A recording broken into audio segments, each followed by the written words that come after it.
और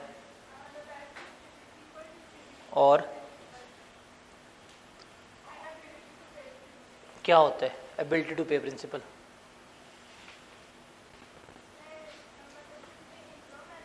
नहीं, ऐसा तो कुछ है ही नहीं। एबिलिटी टू पे प्रिंसिपल क्या होता है ये बताना है आपने। हाँ, जिसकी इनकम ज़्यादा है, जिसकी इनकम कम है वो भी पे करेगा। हाँ, ओके। द बेनिफिट प्रिंसिपल क्या होते हैं?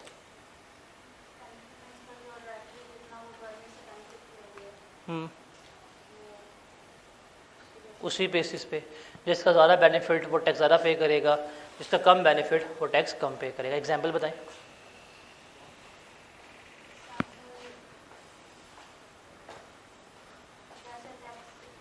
जैसे कॉर्पोरेट टैक्स, कल कंपनी की बात भी की थी कि कंपनीज जो हैं वो टैक्स ज़्यादा पे करती हैं, इंडिविजुअल जो है वो टैक्स ज़्यादा पे कर रहा होता है।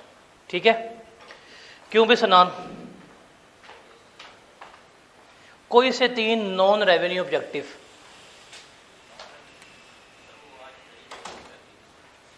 क्या किसों ने? तो मैं पूछ रहा हूँ कोई से 3 नॉन रेवेन्यू ऑब्जेक्टिव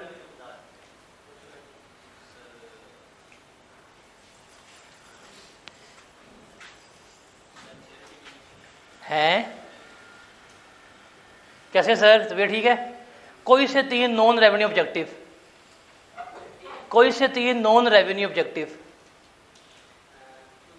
आजा आजा, चलते हुए, वॉक करते हुए, कुछ नहीं होता। एक्टिविटीज के एंटरप्राइजेस, एंटरप्राइजेस आगे, वेरी गुड। हाँ, बैग रख, बैठ जा, कुछ नहीं होता, अपना ही है। हाँ, और आखिरी? हाँ, रोहेल, आपका नाम रोहेल है ना?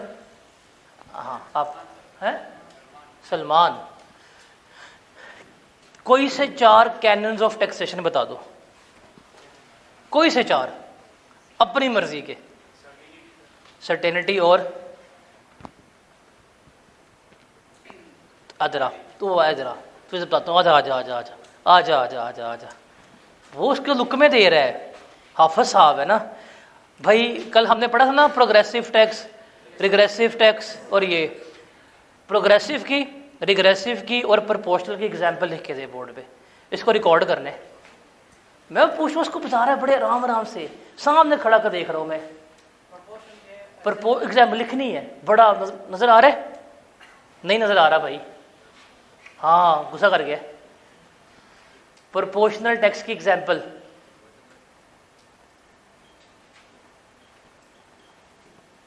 एग्जाम्पल लिखो, क्या होगी?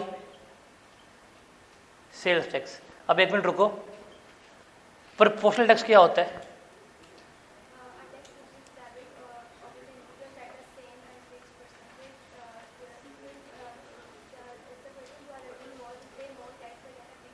ठीक है, a person spending not earning, spending का वर्ड आता है बीच में।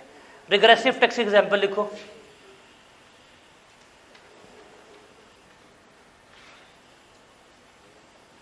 तो ये ठीक है। हाँ, बताओ रिग्रेसिव टैक्स क्या होता है? हैं? हाँ, ये चीज़ ये बताना है कि ये वो टैक्स है जिसमें लोअर इनकम जो है उस पर इम्पैक्ट ज़्यादा पड़ता है, हायर इनकम ग्रुप पे इम्पैक्ट कम पड़ता है। एग्जाम्पल क्या है इसकी? कस्टम डिफरेंस क्या होता है? अपना अपना टैक्स, अपनी मर्जी। डिविडेंड पे टैक्स अपना करने दो, खैर करने दो, लिख दे लिख दे। प्रोग्रेसिव टैक्स एग्जाम्पल लिखो। मैं साहब बताएं, प्रोग्रेसिव टैक्स क्या होता है?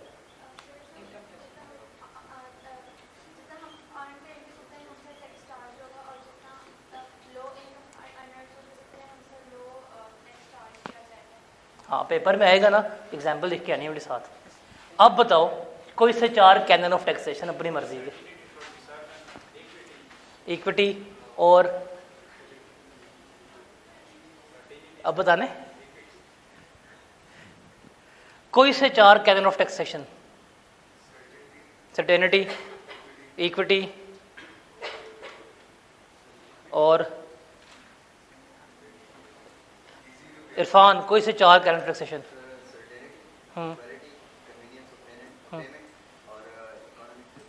उमैर इकोनॉमी ऑफ कलेक्शन क्या होती है? अब देख के बताएगा।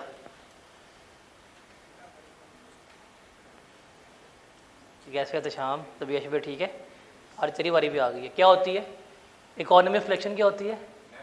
नहीं, उमैर से पूछ रहे हैं। इकोनॉमी ऑफ कलेक्शन क्या होती है? नाम क्या आपका? चेहरे पे नूर ही बहुत है, अभी और डबल नूर आएगा। इकोनॉमी ऑफ कलेक्शन क्या होती है? Tax should not be expensive. सही कहा है उसने, डिस्करेज नहीं करना चाहिए। कन्वीनियंस ऑफ पेमेंट क्या होती है? कितना ईजी है इसको कलेक्ट करना। दोनों ही चीज़ें आती हैं, कलेक्ट करना और पे, दो में अल्टरनेटिव वर्ड्स में इस्तेमाल हो जाता है। इख्तिशाम कोई से 3 करेक्टरिस्टिक्स ऑफ टैक्स लॉ बता दे। आगे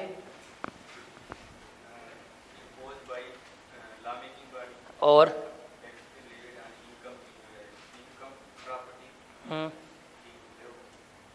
3 थे, एक कुछ 2 में ब्रेक की है और खोली करा रहा है मुझे।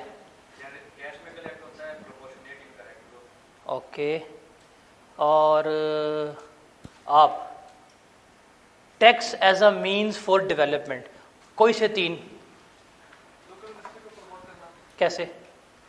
बस कर दो जैसे मर्जी हैं। इंपोर्ट बैन करके, आगे बैन करके, हाई टैक्स करके। अच्छा, आगे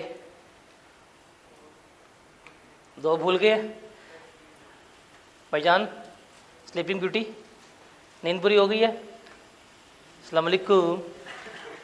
कोई से 3 taxes as a mean for development objective बताओ।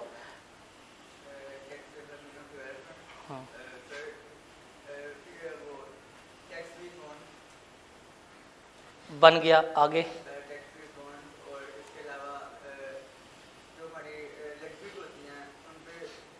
हाँ सही कह रहे हो, सही कह रहे हो।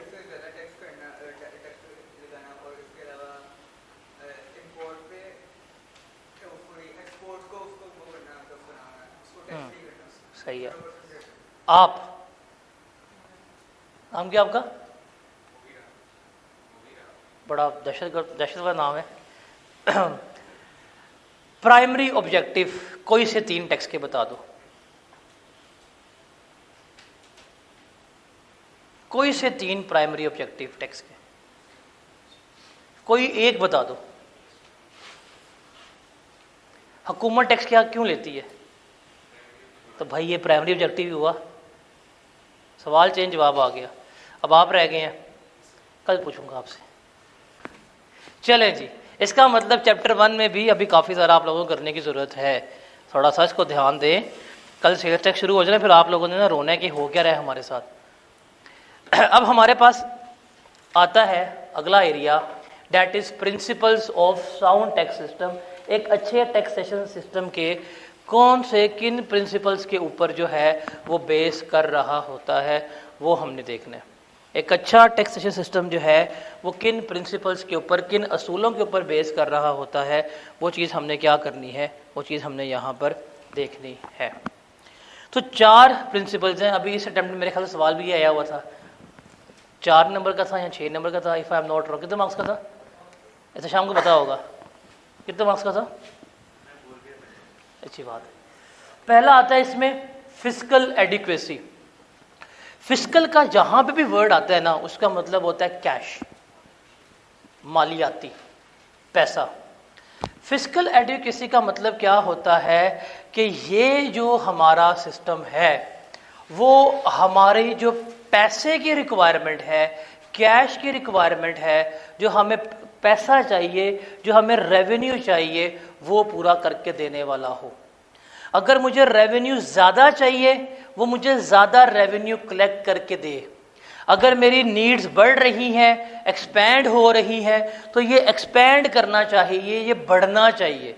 तो पहला क्या है इस सोर्सेज में, पहला फिस्कल एडमिनिस्ट्रेशन मतलब क्या है कि हुकूमत की नीड्स पे, हुकूमत की वांट्स के मुताबिक इसको क्या करना है, रिस्पॉन्ड करना है। गवर्नमेंट चाहती है जी मुझे 10,000 अरब चाहिए, निकाल के देना चाहिए सिस्टम ने। गवर्नमेंट का अगर खर्चा 8,000 अरब का है, सिस्टम निकाल के देना चाहिए। अगर सिस्टम नहीं निकाल के दे रहा, गवर्नमेंट को जितने नीड है उतने पैसे नहीं जनरेट करके दे रहा सिस्टम, फिर हमारा क्या है, बकवास है, जो हमारे मुल्क का मसला है। हमारे बजट जो है वो 1000 बिलियन का है रुपीज़ का, टैक्स होता है कलेक्ट जाके गालिबन 40%, बाकी 60% क्या है, हमारे बजट का डेफिसिट ही है जो हम कर्जे लेके पूरे कर रहे होते हैं। बट एक अच्छा सिस्टम क्या है, जो गवर्नमेंट की तमाम एक्सपेंडिचर्स को मीट करने के लिए क्या होना चाहिए, सफिशिएंट होना चाहिए। Got it? आप ये सारी बातें अपनी अंग्रेजी में लिख सकते हो, तो लिखते क्यों नहीं, लिखते क्यों नहीं, सवाल ये है।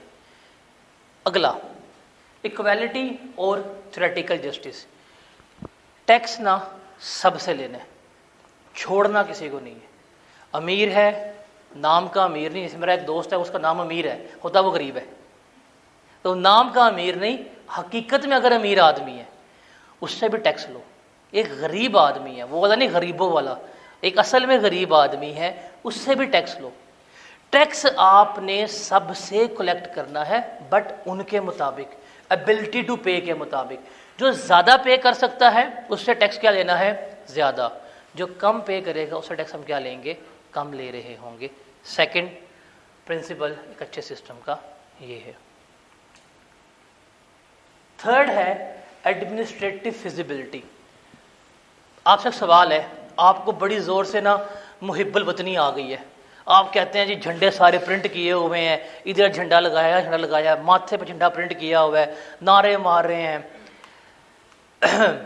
टैक्स पे करने जाते हैं आप कहते हैं बस छोड़ दो, आज तुमने टैक्स सारा पे करना है, जो नहीं पे करेगा अपने बाप अंदर करा दिया है, टैक्स ना पे करना है। बड़ी मुहिब्बुल वतनी आ गई है, आप टैक्स पे करने जाते हैं, गर्मियों का दिन है, एक लंबी लाइन लगी हुई है, कोई साया नहीं है, पानी पीने के लिए कुछ नहीं है, आपको चपेड़े पड़ रही हैं, ये वो हो रहा है, आपका काउंटर पे बारी आती है, वो काउंटर बंद कर देते हैं, आप फुल टाइम आपको ना इरिटेट करते हैं, तंग करते हैं। टैक्स पे करोगे ऐसे जाके? कभी भी नहीं करेंगे ना, आप कहेंगे भाड़ में जाओ, मैंने पे करना ही नहीं है। या आप टैक्स पे करने जाते हैं, डिपार्टमेंट वाले बदतमीज निकलते हैं, तंग करते हैं, ब्लैकमेल करते हैं, रिश्वत लेते हैं आपसे, टैक्स पे करोगे जाके? नहीं।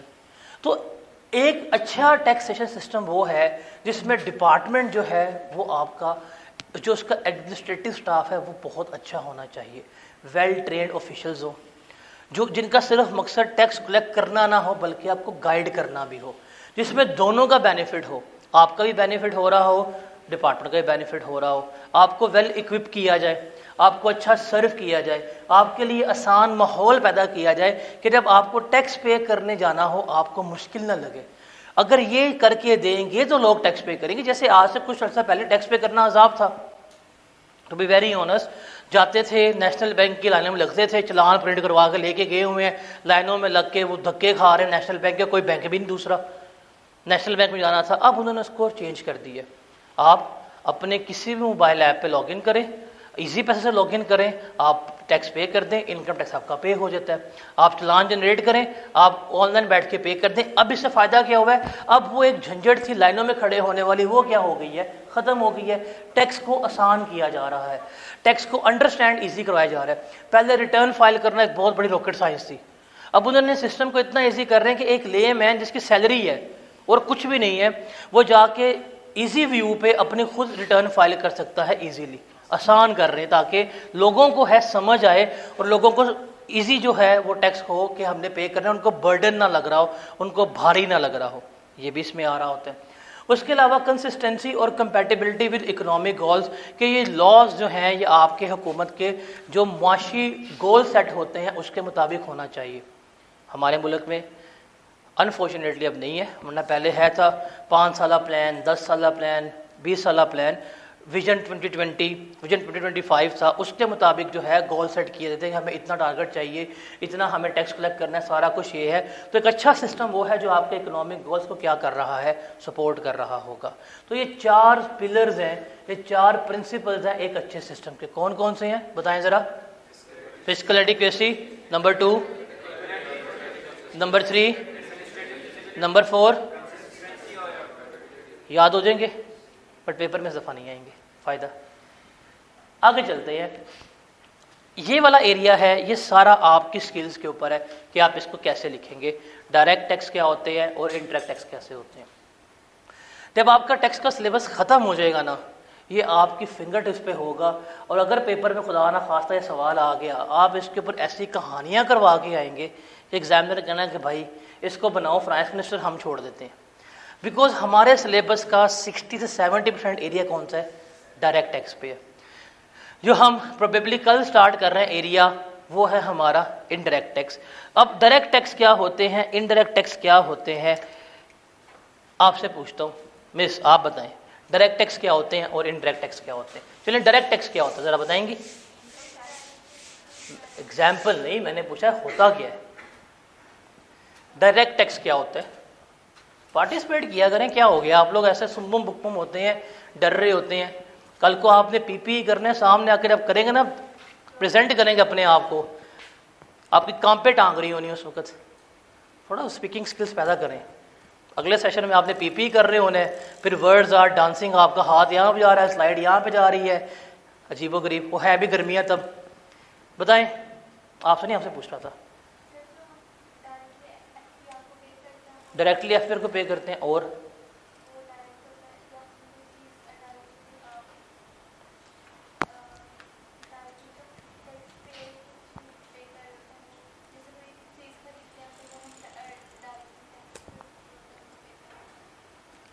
इनडायरेक्ट टैक्स क्या होता है,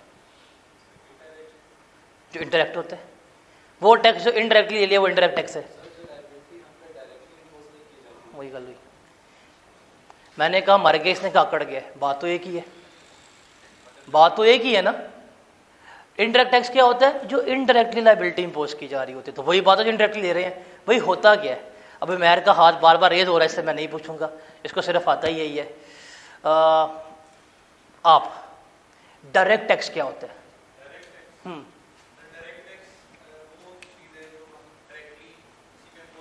वाह, डायरेक्ट टैक्स क्या है, जो डायरेक्टली हम किसी से ले रहे हैं, किस चीज पे इंपोज कर रहे हैं, ये बताना है आपने। गलत, यहां पे आपने गलत कर दिया। स्टार्ट ठीक था, ये वही हमारी बैटिंग पाकिस्तान की। अच्छा स्टार्ट होता है, बाबर गया, सारी टीम गई इंडिया वाली, अच्छा खासा मैच चल रहा है, मैं सुकून से बाहर गया हूँ, मैं अपना पार्सल लेके आया, मैं कहा ये क्या हुआ है, खत्म मैच, प्रोग्राम तो बढ़ गया, इजीली हुआ। सेम गोज विद ऑस्ट्रेलिया वाले मैच, अच्छा चल रहे हैं, बाबर भाई गए हैं, टीम गई, तो स्टार्ट अच्छा किया है, एंड आपसे अच्छा नहीं हुआ। क्या होता है डायरेक्ट टैक्स,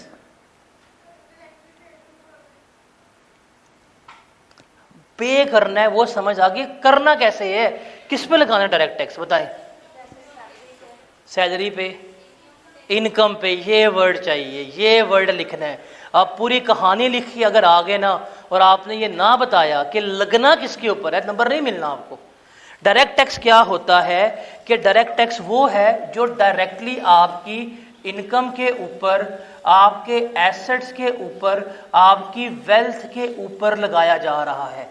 आपके जवाब में क्या था कि डायरेक्टली ले रहे हैं किसके ऊपर, पर्सन की इनकम से, पर्सन के एसेट से, पर्सन की वेल्थ से। जो डायरेक्टली आपकी एसेट्स, आपकी वेल्थ, आपकी ट्रांजैक्शन, आपकी इनकम से लिया जा रहा है, उसे हम क्या कहते हैं, डायरेक्ट टैक्स कह रहे होते हैं। पूछते हैं भाई कितने पैसे कमाए हैं, 10 लाख, टैक्स निकालो।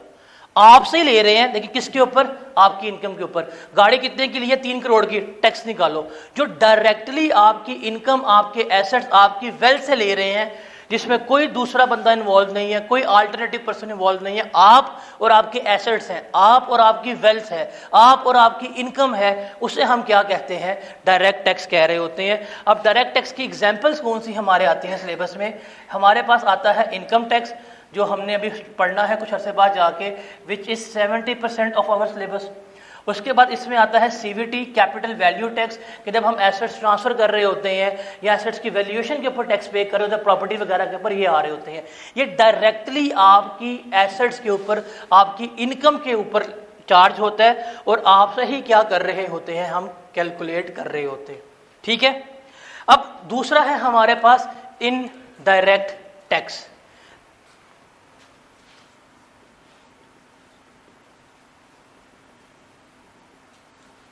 मिस इनडायरेक्ट टैक्स क्या होता है?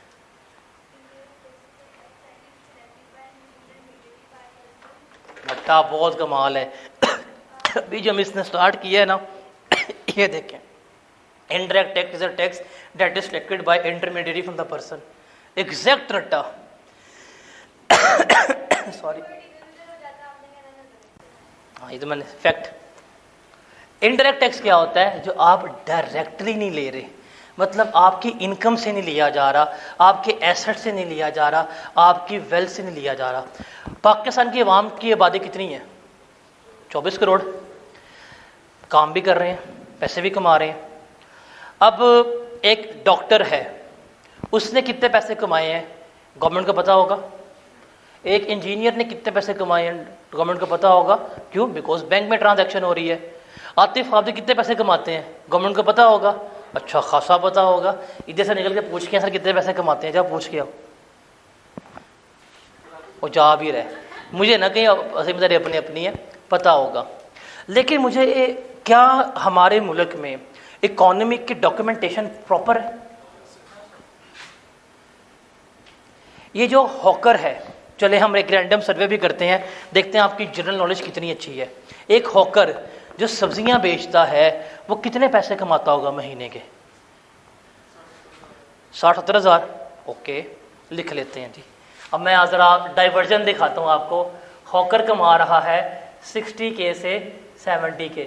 वाह, ओके। एक बार्बर कितने कमाता होगा? अब बार्बर कहूँगा थोड़ी कीमत बढ़ा देंगे। एक मिनट, इससे पूछ रहा हूँ, सब्र तो कर। और नाई कितने कमाता होगा? देखा, क्यों भाई? बार्बर किसे कहते हैं और नाई किसे कहते हैं? एक ही बंदा है, दोनों काट ही रहा है बस। अंग्रेजी में बोल दिया 60,000 रुपये ले गया है, उर्दू में बोला 20,000 रुपये ले गया। वैल्यू नहीं है बंदे की यार। चलें बार्बर की, हम बार्बर प्लस नाई एवरेज पे ले आते हैं, 50 कर देते हैं, ठीक है ना? आपका ना मेरा, ओके। ये जो गली मोहल्ले में दुकान खुली हुई है जनरल स्टोर, कितने पैसे कमाता होगा एक महीने में? चले एक चीज, हाजी साहब हाजी स्टोर, वो वाले नहीं है, ये भी 50,000 कमाता होगा, ओके। बाजी कितने कमाते होंगे सवा लोड वाली पैसे? चले सवाल चेंज करता हूँ, एक ट्यूशन वाली बाजी कितने पैसे कमाती होंगी महीने में? अस्तगफिरुल्लाह, लाखों में कमा रही होती हैं। तो जो बाजी हैं ट्यूशन वाली, हाँ ये सही था, ये एटलीस्ट 60,000 तो कमाती होंगी। पैसे भी कमाती हैं, लंच भी खा लेती हैं, चपेड़े ही मारती हैं, ऐसे ही है। चले फिर आप बताएं, जो होती हैं बाजी पार्लर वाली, वो कितने पैसे कमाती होंगी? वो वाले जो एलीट है, एक जो आप सोसाइटी ये मोहल्लों में खुले होते हैं, Sana beauty parlour, just take an example. वाह, यही कर लो यार, डेंटिंग पेंटिंग के 90,000। कितने? चले 70,000 कर लेते हैं, ठीक है। तो डेंटिंग पेंटिंग की होती है, और क्या होता है? एक डेंटर कितने पैसे कमाता होगा? गाड़ियों वाला, ये वाला नहीं। एक डेंटर कितने पैसे कमाता होगा? मैंने अपनी गाड़ी का भी एक डेंट निकलवाया, ड्राई डेंटिंग थी, 12,000 रुपये दिए मैंने, उसने सिर्फ लगाया 1.5 घंटा। चले इतना भी नहीं होता है, वो बिल गेट्स रह गया, हम नीचे ले जाते हैं, थोड़ा औकात में भी तो लेके आना है। वैसे डेंटर जिससे मैंने काम कराया उसके पास 3 सिविक हैं, डेंटर के पास जाती 3 सिविक्स हैं। मैंने कहा यार भाई मुझे भी काम सिखा दे, मिल के करते हैं, तो टैक्स की तरह मैं भर दिया करूँगा। डेंटर कितने कमा रहा है? 80,000। एक वेल्डर कितने पैसे कमाता होगा? वेल्डर कमाता होगा जी, वेल्डिंग होता है जो सामान जोड़ा होता है लोहे का, वो कमाता होगा जी 40,000। और कोई बताएं, कोई और कारोबार? ये जो बाज़ारों में बैठे होते हैं नीचे वो स्टॉल्स लगा के, वो कितने पैसे कमाते होंगे? एक बंदा जिसका सिर्फ लिबर्टी में ये 3 चेयर जितना काउंटर है, 3 चेयर जितना सिर्फ काउंटर है, वो लेसेस वगैरह सेल करता है। उसने सिर्फ उसकी सेल से 5 सालों में 3 घर लिए हैं लाहौर में, तो कितना कमाता होगा? तुम्हारे काम नहीं, लेडीज़ वाला काम है ये। चलें, वो जो काउंटर वाला है वो कितने पैसे कमाता होगा? 50,000। टू बी वेरी ऑनेस्ट, मैं लास्ट ईयर की बात है, आई वॉज वेटिंग फॉर नाना अबू इशरे मोड़ के ऊपर। अब उन्होंने उधर आना है मेट्रो से, तो मैंने पिक करना है, मैं मोड़ पे खड़ा हूँ, यहाँ पे 2 लोग ना अपनी कंपनी वाइंड अप कर रहे हैं। उन्होंने जो सुबह कंपनी खोली थी ना अपनी कपड़े बेचने वाली, वाइंड अप कर रहे हैं। अब मैं उनका वेट कर रहा हूँ, मेरे पास काम भी नहीं करने वाला, तो मैं उनकी आपस में सुनूँ कन्वर्सेशन, ये कितने पैसे कमाए हैं? यार 3 लाख रुपया। मैंने कहा है, ये मज़े का है। तूने कितने कमाया? मेरा लॉस हो गया है। अब मैंने कहा लॉस है ना, लॉस का नाम उनके अट्रैक्ट हुआ। कितने? यार 2-2.25 लाख रुपया। मैं उसका मुंह देख रहा हूँ, फटे हुए कपड़े, कुछ भी नहीं आता, लेकिन जेब में आईफोन था। ये मुझे बहुत दुख हुआ था, जेब में एक ही आईफोन था। कितने पैसे कमा रहा है? एक बंदा, एक ईद के दिन थे ना बीच में, एक बंदा एक दिन की सेल्स पे 3 लाख लेके जा रहा रेवेन्यू, दूसरा बंदा लेके जा रहा 2 लाख रुपया रेवेन्यू। चलो प्रॉफिट 40% प्रॉफिट कर लें, 50% कर लें, 80,000 तो कमाया एक दिन में, ये महीने का भी नहीं है, पैसा कमाया। चलें, एक ट्रेनी स्टूडेंट आप लोगों जैसा, थोड़ा बड़ा लिखता हूँ करके, ट्रेनी, इसे कितनी स्टाइपेंड मिलती है? 17 कहाँ पे है, 19,000 हो गई है। 19,500, 600 कर लें यार, थोड़ा इतना भी अंडर वैल्यू नहीं करने। इसे कितनी मिल रही है? 19,600 मिल रही है। और अगर कभी आप लाहौर से बाहर जा रहे हो, लाहौर से वापस आ रहे हो, तो लाहौर की एंट्री एग्जिट पे ना एक दरबार आता है, उसका नाम क्या है? दाता दरबार। उसके सामने कुछ लोग बैठे होते हैं अपनी कंपनीज खोल के फर्श के ऊपर, उन्हें क्या कहते हैं? भिखारी। एक भिखारी कितने पैसे कमाता है महीने में? हमारे तो मुल्क में भिखारी पीएम बन जाते हैं। कितने कमाता होगा? ऑन एवरेज प्रीमियम जगह में बैठा होगा, 2 से 3 हज़ार तो पर डे निकाल रहा होगा। ये जितने शहरों पे नहीं जो शीशे साफ कर रहे होते हैं वाइपर पे, ये 50-60 हज़ार निकाल जाते हैं। ये कितने पैसे कमाता होगा? चले, आपका दिल ख़राब नहीं करता, आप कहेंगे सर ये तो हम ये कर लेते हैं, 80,000 कर लेते हैं इसको। कुछ नहीं आता भाई, ना उसको IAS 16 आता है, ना उसको IAS 36 आता है, ना उसको सेल्स टैक्स का पता है, ना उसको इनकम टैक्स का पता है। उसकी कोई अटैम्प्ट नहीं लगती, उसकी बस गले की अटैम्प्ट लगती है, एक आवाज़ लगानी है और यूँ पैसा आना है। वे बेचारे क्या कुछ करेंगे, इतना कुछ पढ़ेंगे, पेपर देंगे, फेल होंगे, फिर देंगे, फिर फेल होंगे, लेकिन इज्जत है। पैसा ये भी है, लेकिन ये ज़िल्लत वाला पैसा है। ये वाला पैसा ना, ये कौन सा है? इज्जत वाला है। तो पैसा हर जगह पे आता है, माल अल्लाह हर तरह से देता है। दुआ होनी चाहिए कि पैसा वो मिले जिसमें इज्जत भी हो, ये सबसे बड़ा है। हलाल का और इज्जत वाला पैसा होना चाहिए, वरना पैसा तो बड़े रोंग वे से भी कमा लेंगे, कमाते भी हैं, इज्जत नहीं है। कहते हैं जी बड़ी अयाशी कर लिया, ये कर लिया, वो कर लिया। भाई कुल ज़िंदगी एवरेज पाकिस्तानी की 57 ईयर है, क्या अयाशी की होगी उसने? मैं लोट छोड़ूँ यार, मैंने सुबह पूरी मोट पड़ी, मैं मेरे 7 साल कम हो गए बिला वजह के। अब मेरा 7 साल का बैक टूवर रह गया बीच में से, इतना दुख हुआ सुबह सुबह। अब ये सारा कुछ है। अब ये तकरीबन हमने अपने मुआशरे के सारी इनकम लिखी है, ऐसे ही है ना? क्या गवर्नमेंट को हर एक का पता है? यहाँ पे एक ये जिन्होंने पेंट किया है उन्होंने पैसे लिए हैं, अच्छे खासे चार्ज किए हैं, क्या गवर्नमेंट को पता लगा? पता क्या गवर्नमेंट उनकी इनकम टैक्स ले सकती है डायरेक्टली? नहीं। ये बार्बर था, भिखारी कह रहा हूँ, बार्बर, नाई, बार्बर नहीं, नाई की बात कर रहे हैं। टोनी एंड गाइस बार्बर है, हम नाई की बात कर रहे हैं। उसने पैसे कमाए हैं, गवर्नमेंट को पता है? ये जो बाहर पठान बैठा हुआ है चिप्स वाला, जो बड़ी प्रीमियम चिप्स बेच रहा था, उसने मैंने खुद देखा हुआ है। एक हाथ निस्वार रख रहा होता है मुंह पे, उसे थूक साफ कर रहा होता है, उसी हाथ से पैक करके दे रहा होता है, और लोग कहते हैं ऐसा टेस्ट कहीं नहीं मिलता, बहुत मज़े की फ्राइज होती हैं। पैसे वो भी कमा रहे हैं। क्या उसकी इनकम पता है गवर्नमेंट को कितनी इनकम आई है? क्यों? कैश में है ना? नहीं, कैश में है, बैंक में नहीं आई। ये जो गली मोहल्ले में दुकानदार बैठे हुए हैं, पैसे ये भी कमा रहे हैं। ये जो आपने कहा ना ये छोटे दुकानदार 40-50 हज़ार कमा रहे हैं, भाई नहीं, ये 1,00,000-1.5 लाख कमाते हैं प्रॉफिट। ग्रॉसरी आइटम्स के ऊपर, रिटेल आइटम्स के ऊपर अंधा प्रॉफिट है, अंधा मार्जिन है इनके पास, अच्छे खासे पैसे कमा रहे होते हैं। उसके अलावा ये जो ट्यूशन सेंटर्स खुले हैं गली मोहल्लों में, पैसे ये भी कमा रही हैं। क्या गवर्नमेंट को पता है कितने कमा रही हैं? ये जो जितने बने हैं ब्यूटी पार्लर्स, पैसे ये भी कमा रही हैं। गवर्नमेंट को पता है? अब इसका मतलब गवर्नमेंट को किनका पता है? गवर्नमेंट को इनका पता है। क्यों? इनको 19,600 मिलने हैं बैंक में। बैंकिंग ट्रांजैक्शन है ना, डॉक्यूमेंटेड इकोनॉमी है, पता है। तो हमारे मुल्क में 90% तो बैंक है ही नहीं।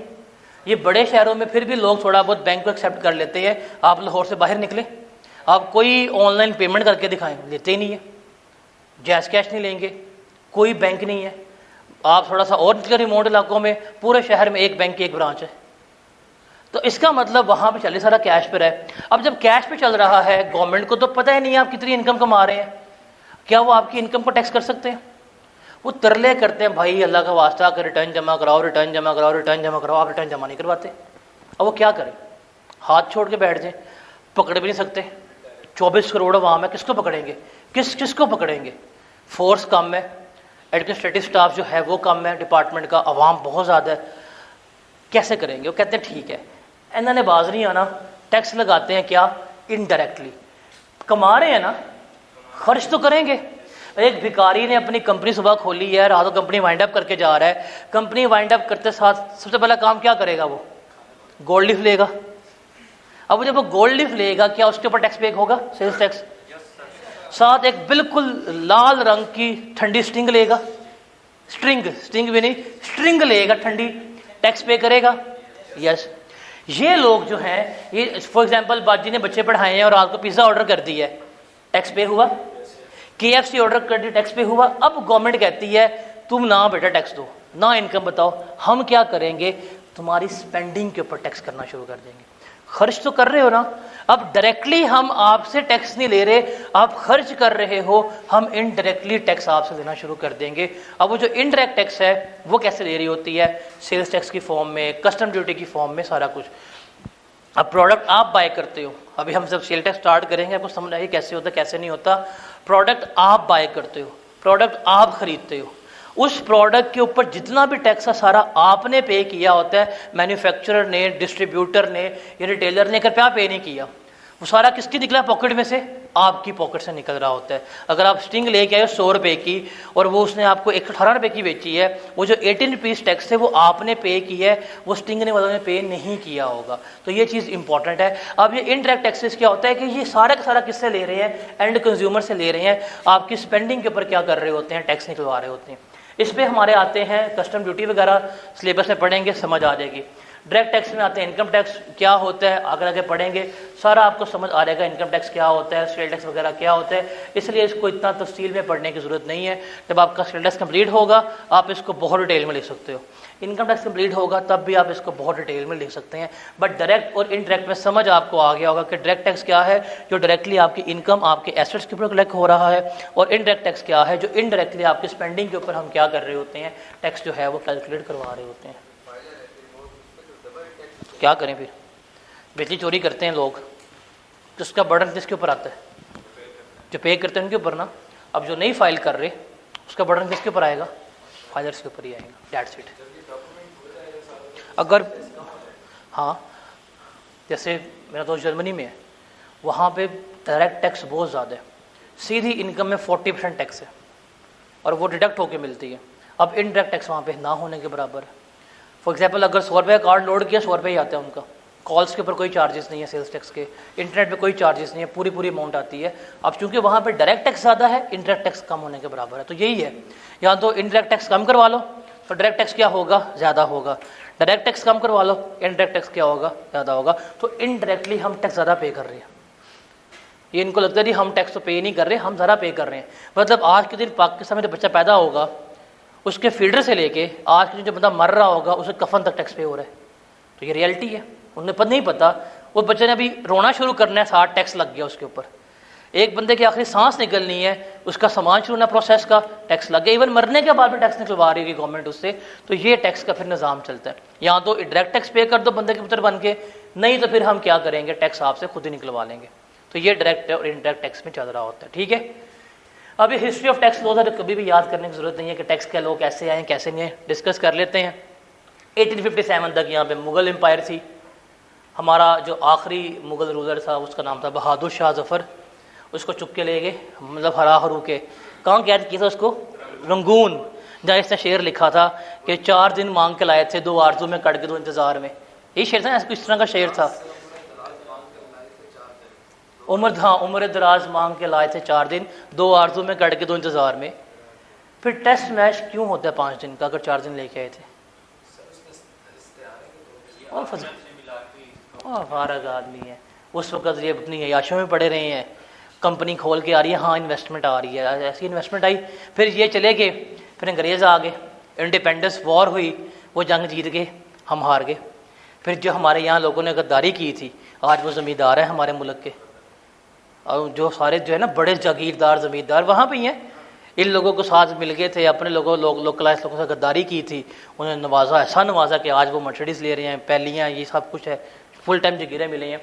फिर अब कब्ज़ा हो गया अंग्रेज़ों का, फिर उन्होंने कहा भाई ये तो खर्चा बड़ा हो गया, इनको मारा भी है, हमारे भी खर्चा हो गया, अब इनसे क्या करना है, हमने लगान वसूल करना है, 2 गुना लगान लेंगे। तो उन्होंने क्या किया, फिर जो ब्रिटिश एम्पायर में जो इनकम टैक्स एक्ट था वही ला के यहाँ नाफिज कर दिया कि इनसे पैसे निकलवा के जो वहाँ का है ना डेफिसिट, बजट का डेफिसिट, वो क्या करेंगे, पूरा करेंगे। मारेंगे भी इनको, पैसा भी इनसे लेंगे, ये गुलाम भी रहेंगे, और अयाशी कहाँ पे की जाएगी, यूके में की जाएगी। फिर 1860 में उन्होंने एक्ट अनाउंस किया, फिर वो थोड़ा बहुत चेंज हो के उसको उन्होंने इनकम टैक्स एक्ट को रिप्लेस कर दिया 1865 में। उसके बाद फिर उसको 1886 में उन्होंने जनरल इनकम टैक्स से रिप्लेस करके तमाम यहाँ के जो लोकल ताजर थे उनको भी लगा दिया कि भाई जो ताजर है उससे भी क्या करेंगे, हम टैक्स कलेक्ट कर रहे होंगे।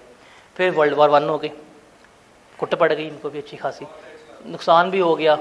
अब इन्होंने कहा नुकसान हो गया, यहाँ के लोग भर के वहाँ जाते रहे हैं, खिलाफत मूवमेंट, ऑटोमन एम्पायर, यहाँ की वहाँ भी फंस गई, वहाँ की वहाँ भी फंस गई। फिर यहाँ पे हुआ था वो जो हिजरत थी अफगानिस्तान वाली, क्या नाम था उसका हिजरत का, नहीं, जो यहाँ के लोगों ने की थी कि हम जा रहे हैं अफगानिस्तान, जब ये बॉर्डर पे पहुँचे उन्होंने कहा हमने एक्सेप्ट नहीं करना, फिर और कुट पड़ी इनको। तो वो सारा कुछ हुआ। फिर 1917 आ गया, इन्होंने कहा यार अब तो हम क्या करेंगे, सुपर टैक्स यहाँ पे नाफिज कर देंगे। वो कंपनीज जिसका प्रॉफिट उस वक्त 50,000 था, उस वक्त क्या लगा दिया, सुपर टैक्स लगा दिया। और जिसके पास अनडिस्ट्रीब्यूटेड मतलब पैसा पड़ा हुआ लगा नहीं रहे, उसमें भी क्या लगा दिया, टैक्स लगा दिया। फिर उसको उन्होंने 18 में क्या कर दिया, उस एक्ट में वॉर अमेंडमेंट्स कर दी, पैसा चाहिए था, मज़ीद तोहफे लेनी थी। फिर 20 में उसको उन्होंने मॉडिफाई किया सुपर एक्ट में, जो यहाँ पे 17 में सुपर एक्ट आया था, इसको 20 में क्या किया, फर्दर मॉडिफाई किया। फिर 2022 में उन्होंने क्या किया, इनकम टैक्स एक्ट को और 1922 में इन्होंने इनकम टैक्स एक्ट को और सुपर टैक्स एक्ट को क्या कर दिया, कंबाइन करके एक new income tax act 1952 introduce करवा दिया। अब हम सबको रगड़ेंगे। उसके बाद आज़ादी मिल गई, क्यों दी हमें आज़ादी की दुनिया हुई हैरान, मतलब वो तो यूं दी है ना, तो हम क्यों करेंगे। फिर हमारा मुल्क मार्ज़े वजूद में आ गया, पैसा ही पैसा होगा ये सोचा था, मिला कख भी नहीं हमें। फिर 1979 तक, लाइक देखिए 1947 से लेके 1979 तक जो 1922 में अंग्रेज़ ने इनकम टैक्स एक्ट बना के दिया था, हमारे मुल्क में वही चलता रहे, अंग्रेज़ के बनाए हुए कानून। फिर 1979 में इस एक्ट को रिप्लेस कर दिया गया इनकम टैक्स ऑर्डिनेंस 1979 से, जो 1 जुलाई से हमारे मुल्क में मार्ज़ वजूद में आ गया।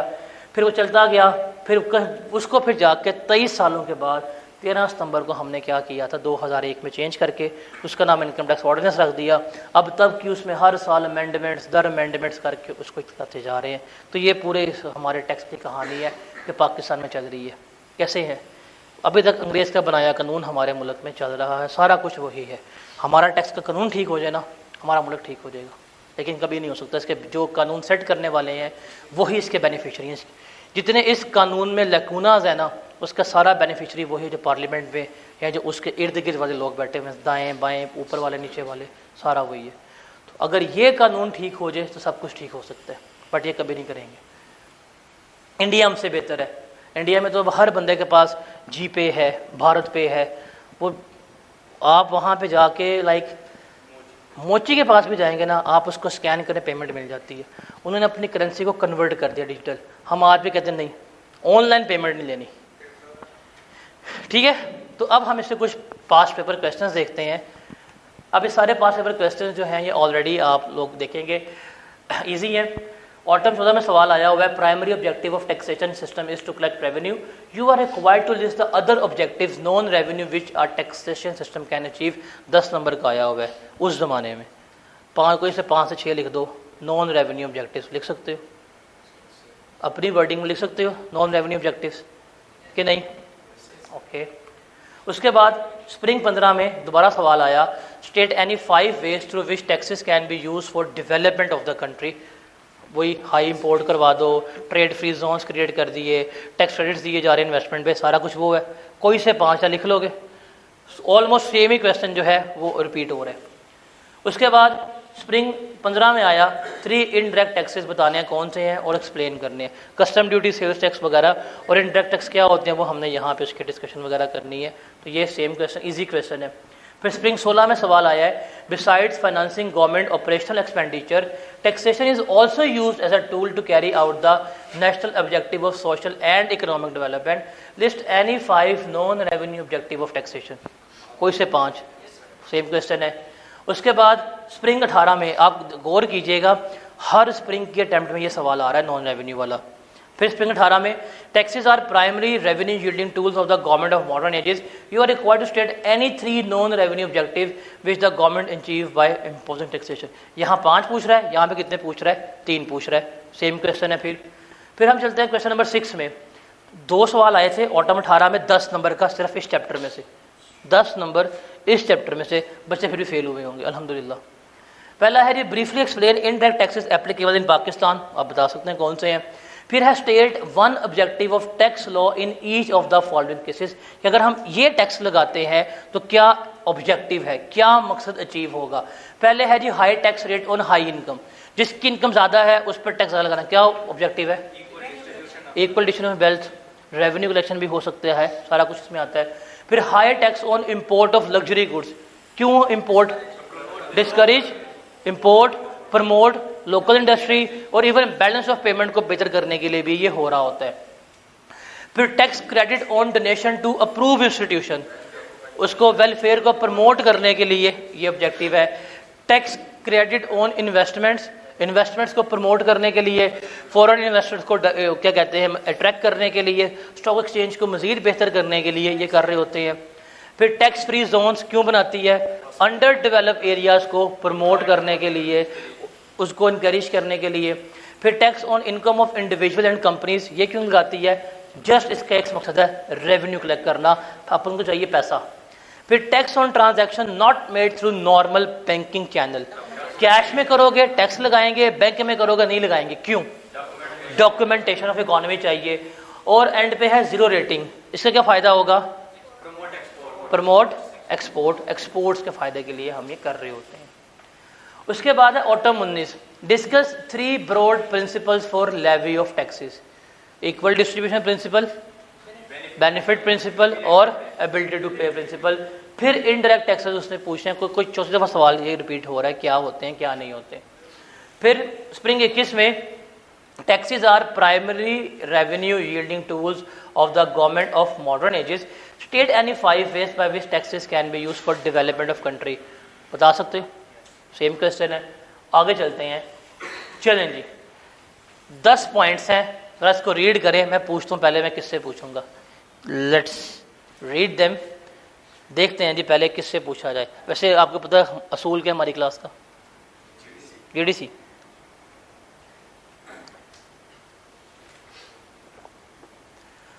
पहला है जी, state 1 objective of tax laws in each of the following independent cases, high tax rate on import of good, क्या ऑब्जेक्टिव है इसका?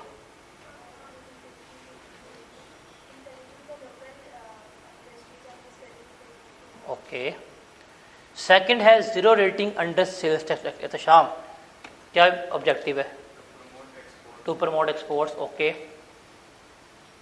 सनान, decrease in sale tax rate, क्या ऑब्जेक्टिव है? अब सोचेगा, इल्लामा इकबाल बनेगा, ऐसे बैठेगा, पता क्या ऑब्जेक्टिव है? सेल्स टैक्स रेट कम करने से गवर्नमेंट क्या ऑब्जेक्टिव अचीव करेगी? आज 18% रेट है, 16 कर दे, क्या ऑब्जेक्टिव है? महंगाई कमी होगी, इन्फ्लेशन कम होगी, और इनडायरेक्ट टैक्स का बर्डन जो है वो भी क्या होगा, कम हो रहा होगा। उसके बाद है टैक्स डिपॉजिट और विड्रॉल बाय नॉन फाइलर। इस आप बताएं, आप क्या ऑब्जेक्टिव है कि अगर नॉन फाइलर कैश निकलवाएगा या कैश जमा करवाएगा तो टैक्स लिया जाएगा और फाइलर जो है वो टैक्स नहीं देगा, क्या ऑब्जेक्टिव है? क्या ऑब्जेक्टिव है? हाँ भाई, क्या ऑब्जेक्टिव है? हाँ, लोगों को इस चीज़ पे कायल करना कि आप क्या हो, आप आके फाइलर बने और डॉक्यूमेंटेशन ऑफ इकोनॉमी को अचीव करने के लिए ये हो रहा होता है। फिर है high tax rate on interest income. क्या होगा वो बताए, खबर कर नजर आ गया, मुझे भी रह गया। हाई इंटरेस्ट रेट पे, high tax rate on interest income, अगर इस्लामिक पर्सपेक्टिव पे आते हैं इंटरेस्ट हराम है, उसको नेगेट करने के लिए। अगर इकोनॉमिक पर्सपेक्टिव पे आते हैं तो लोग सेविंग करते हैं, इंटरेस्ट मिलता है, तो सेविंग्स को डिस्करेज करने के लिए, ताकि लोग इन्वेस्टमेंट करें, शेयर्स में लगाएं, ताकि जाके बैंक में रखें पैसे, इसके लिए कर रहे होते हैं। उसके बाद है introduction of tax holiday period for construction related industries. के हॉलिडे पीरियड का मतलब क्या है, इतने अरसे तक कोई प्लाजा, कोई दुकान बनाओ, हम कोई टैक्स नहीं लेंगे। इसका मकसद क्या होता है कि मज़ीद लोग आएँ, इसमें इन्वेस्टमेंट करें, इस सेक्टर को मज़ीद प्रमोट करने के लिए। फिर है decrease in tax rate for online sale. क्या ऑब्जेक्टिव है? ई कॉमर्स को प्रमोट करने के लिए, ऑनलाइन फॉरम्स को प्रमोट करने के लिए। फिर है tax credit to person for employing fresh graduates. क्या ऑब्जेक्टिव होगा इसका? एम्प्लॉयमेंट्स को इंक्रीज करने के लिए, अनएम्प्लॉयमेंट रेट कम करना। फिर है जी higher tax rate on luxury items, discourage import, discourage fair distribution of wealth, ये सारा कुछ इसमें आ जाएगा। और allow expenditure on research and development, इसका क्या ऑब्जेक्टिव है? तो ये बॉटम 21 का सवाल है। फिर चलते हैं जी स्प्रिंग 22 में, state any for non revenue objective which the government achieve by imposing taxation. कोई से 4 लिखने हैं, आपने लिख सकते हैं। और discuss any 3 principles of sound tax system. कौन कौन से हैं? एडमिनिस्ट्रेटिव फिजिबिलिटी, थ्योरेटिकल और इक्वेटिकल जस्टिस, और फिस्कल एडिक्वेसी, और कंसिस्टेंस और कंपैटिबिलिटी विद इकोनॉमिक गोल्स। तो ये सवाल इस दफ़ा भी आया हुआ था। तो ये इस चैप्टर के सारे पास पेपर्स ऑलमोस्ट हमारे यहाँ पे कंप्लीट होते हैं। इसका टेस्ट जो है वो कल अनाउंस करूँगा किस दिन टेस्ट लेना है इसका। तो हमारा एक चैप्टर जो है वो कंप्लीट हो गया। स्पीड तेज़ तो नहीं होती, भी हो सारे पढ़ के फेल हुए हैं। चले जी, कल हम स्टार्ट करेंगे इंशाल्लाह अपना सेल्स टैक्स, ठीक है? हैं? कल हम इंशाल्लाह स्टार्ट करेंगे सेल्स टैक्स में से, उसको लेके चलेंगे सेल्स टैक्स को, और गालिबन 2 हफ्ते में हमारा सेल्स टैक्स इंशाल्लाह ख़त्म हो जाएगा। उसमें चीज़ भी आई हुई है, तो ध्यान से कीजिएगा।